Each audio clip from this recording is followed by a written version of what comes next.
Bonjour et bienvenue. Quand on pense à l'économie, on imagine souvent des graphiques complexes, des marchés boursiers, des chiffres qui peuvent faire un peu peur, mais si, en réalité, tout ça reposait sur un concept beaucoup plus simple, un concept qui est au cœur de notre quotidien. Alors, la grande question, qu'est-ce que l'économie au fond? Pour vraiment le comprendre, on va oublier un instant les journaux télévisés et les crises financières, parce que la clé, elle se trouve bien plus loin dans le passé. Allez, on plonge dans le vif du sujet. Et vous allez voir, c'est assez surprenant, mais tout le secret de ce grand mystère se cache en fait dans l'origine même du mot économie. Le mot économie, il nous vient tout droit du grec ancien. Et en fait, c'est la fusion de deux idées, deux concepts très concrets. D'un côté, l'idée du foyer, de la maison, et de l'autre, celle de la gestion, des règles. Et voilà, la décomposition est toute simple. Oikos qui veut dire maison et nomos qui signifie gérer ou loi. Donc littéralement, l'économie, c'est ni plus ni moins que l'administration de la maison. Et ça, c'est vraiment le point de départ de tout. À son niveau le plus fondamental, la science économique, c'est l'art de bien gérer une maison. Et cette maison, eh bien, ça peut être une famille, bien sûr, mais aussi une entreprise ou même un pays tout entier. D'accord, mais pourquoi est-ce qu'on a besoin de toute une science pour gérer la maison? Tout simplement parce que chaque foyer, qu'il soit petit ou immense, fait face exactement au même dilemme, un dilemme universel. Cette image, elle résume parfaitement ce conflit intérieur. D'un côté, on a des désirs, des envies qui semblent sans fin. Et de l'autre, la réalité nous rattrape. Nos ressources, elles, sont limitées.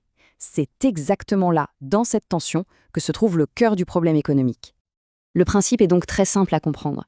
Les besoins et les désirs humains sont, par nature, illimités. À peine on en satisfait un qu'un autre apparaît. Mais en face, les moyens qu'on a pour les satisfaire, que ce soit le temps, l'argent, les matières premières, eh bien eux, ils sont bel et bien limités. C'est justement ce décalage constant, ce fossé entre des désirs infinis et des ressources rares, qui a poussé l'historien Thomas Carlyle à surnommer l'économie, de façon un peu pessimiste, la science lugubre. Bon, pour bien saisir ce problème, le mieux, c'est de le décomposer en deux parties. D'un côté, il y a ce qu'on désire, ce sont les besoins. Et de l'autre, il y a ce qui nous permet de les satisfaire, ce sont les biens.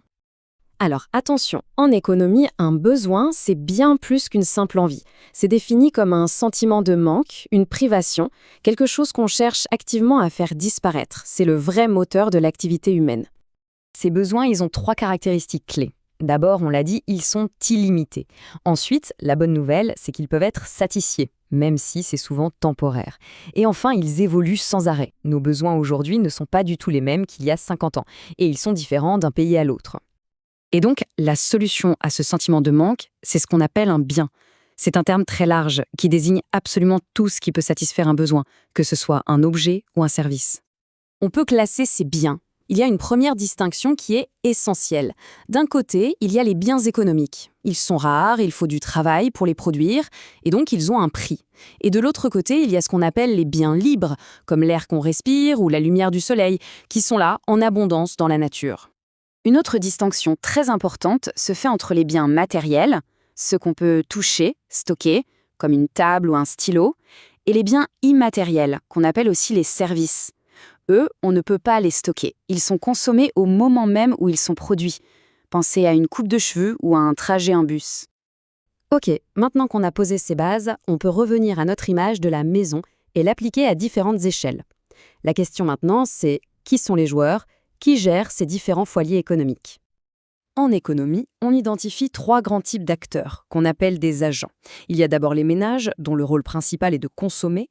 Il y a ensuite les entreprises qui produisent les biens et les services. Et enfin, il y a l'État, qui vient réguler le tout et fournir des services publics. Pour étudier comment tous ces acteurs interagissent, les économistes utilisent en quelque sorte différents niveaux de zoom. On peut regarder les choses de très près ou prendre beaucoup de recul pour avoir une vue d'ensemble. Et c'est exactement de là que viennent les deux grandes branches de l'économie. D'un côté, la microéconomie, c'est le zoom avant, le gros plan. On étudie les décisions d'une seule maison, que ce soit un consommateur ou une entreprise. Et de l'autre, la macroéconomie. Là, c'est le zoom arrière. On s'intéresse aux grands phénomènes qui touchent tout un pays, comme l'inflation ou le chômage. Alors, si on rassemble toutes les pièces de ce puzzle, quelle est l'idée centrale qui ressort de tout ça? C'est quoi le fil conducteur qui relie tous ces concepts?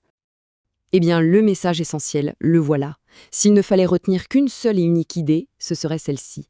L'économie, au fond, c'est la science qui étudie la manière dont on fait des choix. Cette image est parfaite pour l'illustrer. La vie économique, c'est un peu comme un labyrinthe de décisions. Justement parce qu'on ne peut pas tout avoir, on est obligé de choisir. Tout le temps. Choisir d'étudier plutôt que de sortir. Choisir d'acheter un produit A plutôt qu'un produit B. Chaque décision est un arbitrage. Et ça révèle une autre idée fondamentale. Le coût d'opportunité. Le vrai coût d'un choix, ce n'est pas juste son prix en argent.